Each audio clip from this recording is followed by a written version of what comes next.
आज हम बात करें घी के ऊपर कि हमें घी खाना चाहिए या नहीं खाना चाहिए, और खाना भी चाहिए तो कौन सा घी खाना चाहिए।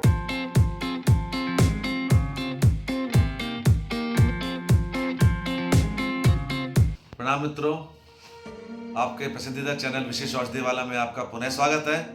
मैं पीयूष मोहन आपका हृदय से स्वागत करता हूं और आपको कुछ नया बताने के लिए फिर से उपस्थित हो गया हूं। आज हम बात करें घी के ऊपर कि हमें घी खाना चाहिए या नहीं खाना चाहिए, और खाना भी चाहिए तो कौन सा घी खाना चाहिए। 3 तरह के घी आपको पता है। एक तो देसी घी है, कौन सा, गाय का या भैंस का।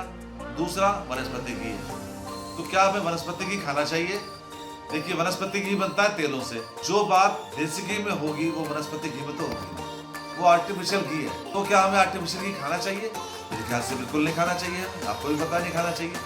इसीलिए ये आर्टिफिशियल घी हमारे थाली में से, यानी हमारे रोजमर्रा की जो खाने की चीज़ें थी उनमें से हट गया है।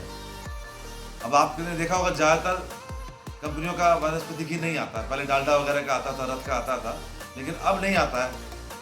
अब आता भी है तो उतने लोग खाते नहीं है, क्योंकि इसमें एक दिक्कत थी कि वो गले में जम जाता था। सर्दियों में तो बहुत ज़्यादा दिक्कत होती थी। गलती से हमने कुछ पानी पी लिया, वैसे तो पानी पीना नहीं चाहिए खाने के बाद, लेकिन आपने यदि एक घूंट खाने के साथ भी पी लिया तो वहीं जम जाता था और वो खराशे करना चालू कर देता था। ये सबसे बड़ी दिक्कत थी इसमें। और कोई चीज़ आपने तल के रखी है तो ऊपर घी जम जाता था, ये दूसरी बड़ी दिक्कत थी। तो घी हमें कौन सा खाना चाहिए? हमें भैंस का घी खाना चाहिए, गाय का घी खाना चाहिए? देखिए, शास्त्रों में भी बताया गया है कि हमें गाय जो है हमारी माँ समान है। अब ऐसा क्यों बोला गया है? इसका घी, इसका दूध, इसका मक्खन, इसका पनीर, इसका मूत्र, मतलब सब जो है हल्का है, जो कि शरीर को, मानव शरीर को एकदम सुपाच्य, यानी बहुत आसानी से पच जाता है। अब मैं आपको एक उदाहरण से बताता हूँ कि हमें कौन सा घी खाना चाहिए। 1 कटोरी दाल लीजिए और 2 जगह कर लीजिए उसको, यानी 2 कटोरी दाल ले लीजिए आप। ठीक है, 1 कटोरी में आप डालिए 1 चम्मच देसी घी गाय का, और दूसरे में डालिए भैंस का, और दोनों को अच्छे से मिक्स करके देखिए, आपको अंतर समझ में आ जाएगा। अंतर क्या होता है? अंतर यह है कि भैंस का घी आसानी से मिक्स नहीं होता है दाल में, वो बार बार जो है किनारों पर आ जाता है, आपने देखा होगा। जबकि गाय का घी बहुत अच्छी तरह से मिक्स हो जाता है दाल में बोले या किसी भी चीज में। तो इससे क्या पता चलता है हमें? इससे हमें ये पता चलता है कि गाय का घी बहुत अच्छी तरह से मिक्सअप होने वाला है, शरीर में आसानी से पच जाता है। भैंस का घी आसानी से पचता नहीं है, इसकी वसा जो है हैवी होती है, जिससे कि पचता नहीं है, और पचता नहीं है तो फिर वो जमा होता है आपके शरीर के अंदर।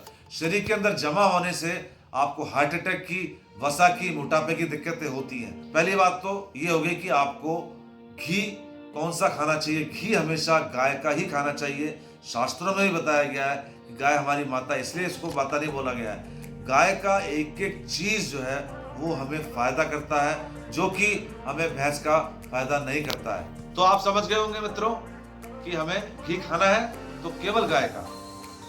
मैं किसी कंपनी की बात नहीं कर रहा, आप गाय के घी किसी भी कंपनी का ले लें। जो भी घी खाना चाहते हैं गाय का ही लीजिए। जो देसी घी लिख के मार्केट में आता है उसमें समझ लीजिए कि वो देसी घी गाय और भैंस दोनों का मिक्स होता है।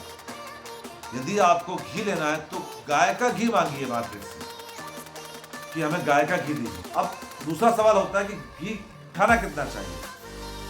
घी उतना ही खाना चाहिए जितना आप पचा सकें। मतलब यह है कि यदि आपको घी खाने के बाद में एसिडिटी हो रही है तो आप समझ लीजिए कि वो आपको नहीं पच रहा।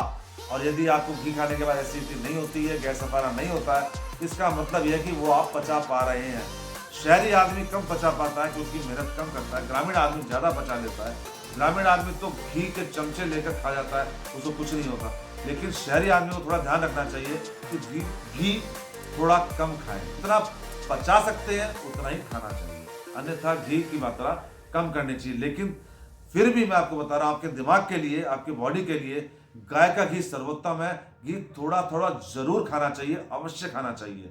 मैं मना भी कर रहा हूँ, हाँ भी बोल रहा हूँ। इसका मतलब यह कि आपको सामंजस्य बिठाना, संतुलन बिठाना कि घी आपके अनुसार आपको कितना लेना चाहिए, और उसी हिसाब से आपको घी खाना चाहिए। भैंस का घी कतई न खाएं, क्योंकि भैंस का घी हमारे पेट पे पचता नहीं है और वो जम जाता है। तो दोस्तों, कैसा लगा मेरा वीडियो? मुझे लगता है कि मैंने कुछ आपको नई चीज़ बताई है जो शायद आपने कहीं पढ़ी लिखी या सुनी नहीं होगी, नहीं देखी होगी। तो आपको यदि ऐसा लगता है तो अपने कमेंट में ज़रूर बताइएगा और अपने मित्र की, अपने भाई की इस वीडियो को, अपने अंकल जी की इस वीडियो को आप अपने मित्रों तक भी पहुंचाइए, जिससे कि उनके पास तक भी ये ज्ञान पहुंचता रहे और वो भी जिस ज्ञान के भागी है, जिस ज्ञान को आप प्राप्त कर रहे हैं, वो भी इस ज्ञान को प्राप्त कर सकें। फिर मिलेंगे किसी और नए वीडियो में, तब तक मुझे आगे दीजिए और देखते रहिए आपका पसंदीदा चैनल विशेष औषधि वाला।